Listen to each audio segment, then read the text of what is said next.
When I was young, it was every kid's dream to go to Disneyland. The advertisements raged on constantly between Saturday morning cartoons, and the summer holidays were coming up, so every kid was asking their parents to take them, and I was one of them. My parents always kept quiet about it, never giving a straight answer. I was close to giving up on the dream of going to the Magic Kingdom until they pulled me aside before the end of the school term. "Adam," they said, "we've been hearing great things from your teachers this year, and your grades have improved so much. We're very proud of you, so we saved some money aside and we're taking you to Disneyland."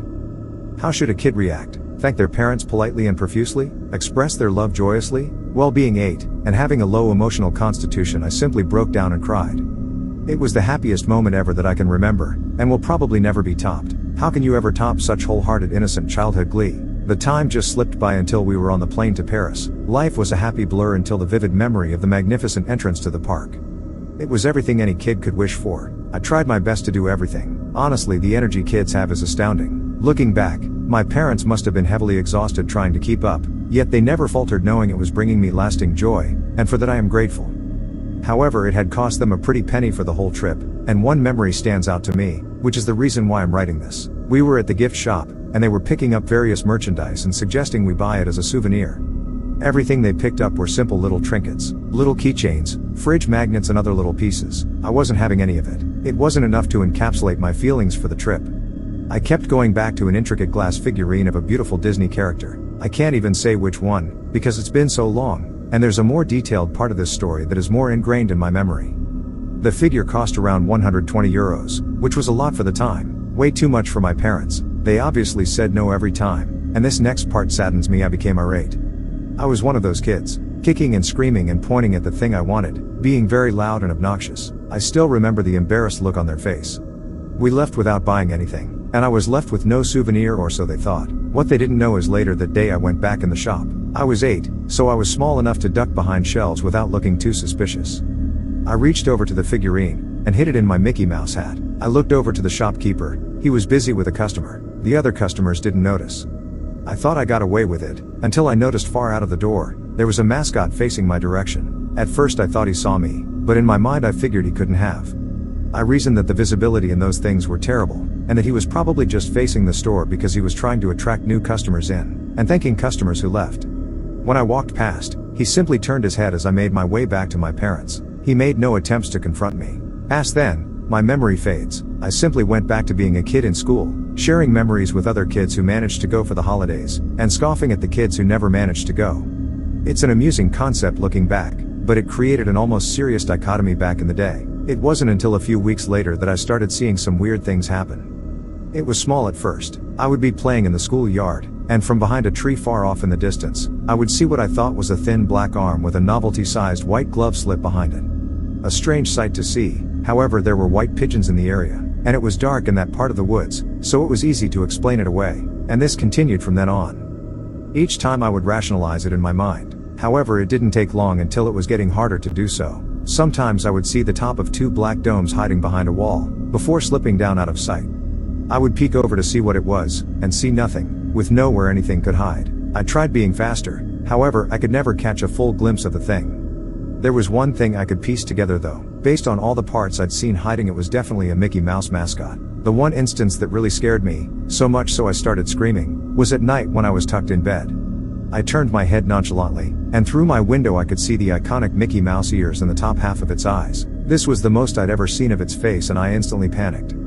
I did everything under a kid's arsenal to get help. I ran around, I screamed, I cried, I made as much noise as possible. In record time my parents ran in and they tried to calm me down. They kept asking what happened, and all I could do was point to the window and garble out a mess of sounds. We all turned to the window and saw nothing. From then on I was actively scared of anything Disney. Other kids would have their Disney toys, and I would shy away. They would bring up the Disney movie they saw the night before, and I would try to turn the conversation to another topic. I got rid of anything I had that was remotely Disney, anything to ease my mind, and erase the trauma I had experienced. It never worked, but it helped. After that things calmed down. I feel I would be close to seeing something disturbing, but it'd be out of sight as soon as my eyes focused. Still though, it never eased the paranoia, something that haunted my everyday. I felt I was getting close to forgetting all of this, and living with the residing feeling after that traumatic event until in high school, when my best friend's birthday was coming up. Disney was still a popular topic, despite us having grown up since the hype. He decided to organize a Disney trip and bring 2 friends, one of those kids that had parents who could afford to do such a grand gesture. I tried to deny the invitation, but he was my best friend, and wouldn't take no for an answer. I tried getting my parents to pull me out, but they thought I was just nervous about the flight. So it wasn't long until I was boarding a flight to my literal nightmare. The group consisted of my best friend, one of his friends, his parents and me. As soon as we settled in, we were off to have our grand adventure. It didn't take long until we split up to do our own things for a bit, with a time and place to meet up afterwards. I strolled around the park, trying to mind my own business, and avoid the mascots. It hadn't been so long that I was ready to let down my guard in front of them, despite the friendly setting. It was odd, but every time I walked past a mascot, I swear they would briefly drop what they were doing, whether they were promoting merchandise, or talking to a kid, and just stare at me as I passed. They just turned their heads slowly, their novelty-sized eyes glaring at me, cold and dead. At night I tried to feel safe. I locked my door, tucked under my blanket and tried to sleep the night away. However, I couldn't. The light seeping in through the open curtain perturbed me, and briefly reminded me of that night so long ago. I figured it couldn't happen again if I fully shut my curtain. So I went over to do so. As I grabbed each side to draw them shut, I noticed something in the distance. Standing in the middle of the grounds, completely in the open, was a mascot.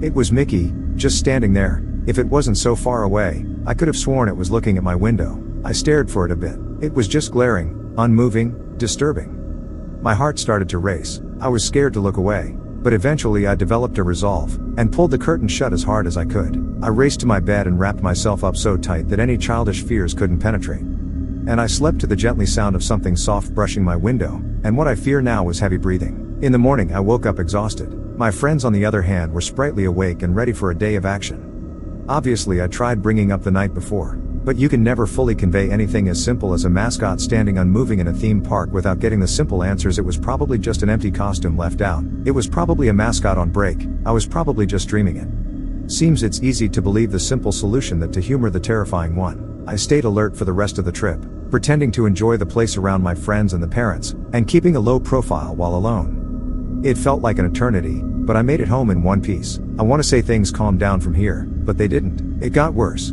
The mascot that haunted my childhood seemingly stopped bothering to hide. I would catch it just standing out in the open, taunting me with its presence. When my parents drove me to school, I would catch glimpses of Mickey facing the direction of the car between alleys.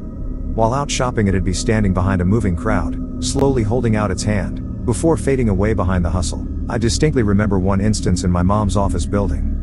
It was some learning experience week at school and I decided to work as a runner in my mom's office for a week. The elevators there had those narrow porthole windows to view each floor as you passed. While with others they functioned exactly as intended. However, in the brief instance I was alone, I saw snapshots of Mickey flash by each floor. I freaked out at this, terrified for my life, dreading the time in which the elevator would stop. The worst was at night. If I forgot to close my curtains, I would just see that horrifically sized head just staring at me through the window. I couldn't call someone. Why bother? It'd just slip away as soon as they came. Trying to take a picture ended in the same result. A running motif over time was his hand. I would sometimes see him either raising it, palm side up, or it would already be held out, almost as if it wanted something. It didn't take me long to think of a solution. The figurine. I frantically rummaged through my old childhood items, toys, books and the like. Nothing Disney. Of course, I got rid of everything as a child when I was terrified for my life.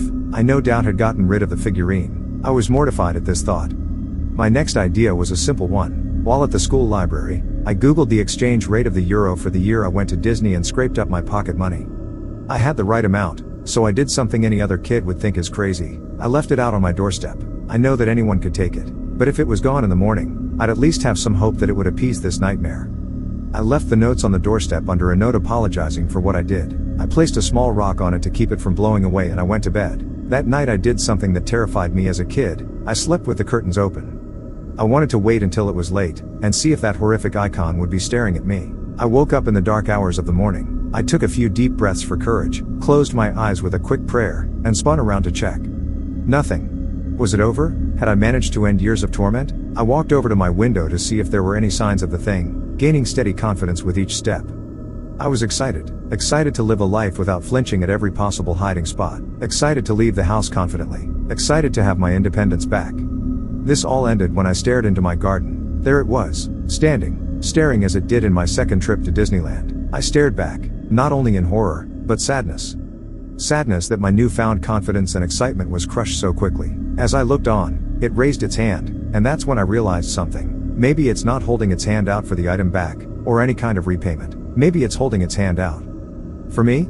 I know this sounds insane, but I may take it up. Maybe it wants to tell me something, or even show me something. Whatever the case, I needed all this down before I went.